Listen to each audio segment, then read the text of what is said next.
Okay, so I wanted to go over the most important foundational skill that you should be learning when it comes to your lifting, and that's properly breathing and bracing. And once you do that, you're going to use your core correctly through all your lifts to get your core a lot stronger. The other thing is, if you can properly breathe and brace when you lift, your mobility will get better, and I'll show you how. You'll be able to produce more force and lift more weight. And it'll also protect and stabilize the spine. So typically when people breathe when they're lifting, it's a lot of shallow chest breathing. And when we do that, it sets up this posture where our pelvis is dumped forward, our ribs are dumped up. That's going to inhibit your core and your glutes when you lift, which obviously deadlifting, squatting, all that, you want your core and your glutes engaged as much as you possibly can. So the position that we should be in when we're lifting is a neutral spine. I'm sure you've heard that term before. That does not mean that your spine is ramrod straight. There are curves in the spine. They're supposed to be there for a reason, but we just don't want excessive curves in the spine, especially in the low back, because that kind of sets up the rest of the back to have problems. So when we're doing this, what it should feel like is if you stand normally, okay, and then you find full pressure on the entire foot, big toe, pinky toe, heel. I want you to try to tuck your pelvis under you a little bit, straighten your knees completely so you feel your quads. Bring your ribs down and squeeze your butt.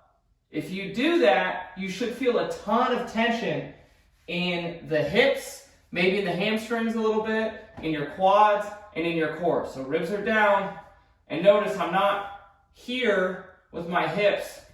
But this is the position that you should be in when you're lifting. So I'm going to show you a drill that's going to help you learn that position and learn how to breathe and brace, and then I'm going to show you how to apply it. Okay, so here's the drill. This is the 90-90 breathing drill. So you're going to want your knees at about a 90-degree angle. Again, full pressure on the whole foot, so big toe, pinky toe, heels down on the ground. And then the reason that we're on our backs is because this kind of sets you up so gravity's not taking such a toll on your posture, but that you're able to get a neutral spine from this position. Now, what we're going to want to do is, as you breathe in, you should be trying to breathe into your low back, your obliques, and your core. So you're breathing down here into your midsection, and then as you exhale, you're pulling your ribs down a little bit and tightening up your core, and you should feel a lot of tension. We're aiming for 5 seconds in, 5 seconds out. If you're doing this right, it should be actually pretty difficult. If you're just shallow chest breathing and hanging out here, you're not going to get too much out of it. So, again, we're trying to circumferentially expand as we breathe in, so the entire midsection. So, 5-second inhale. 5-second exhale, bringing the ribs down. 5-second inhale. 5-second exhale.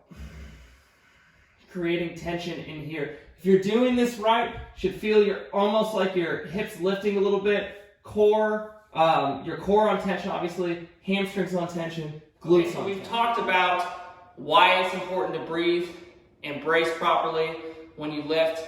A drill so you can kind of start to feel what that feels like and start to strengthen that position and strengthen your breathing in that position.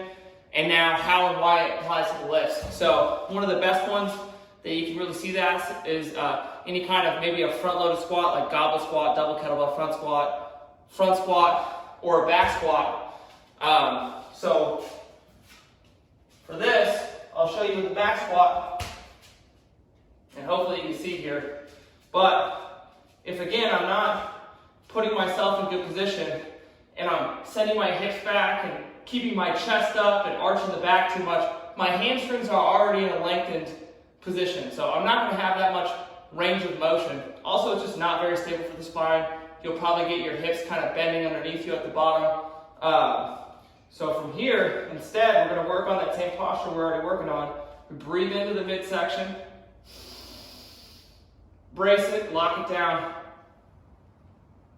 And now we can go a lot deeper and keep the spine stable as we use the extremities of the legs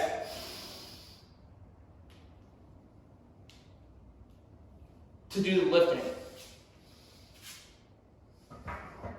If you're doing a deadlift, it's the same exact thing, where instead of being overly arched or round, we're getting into that good position.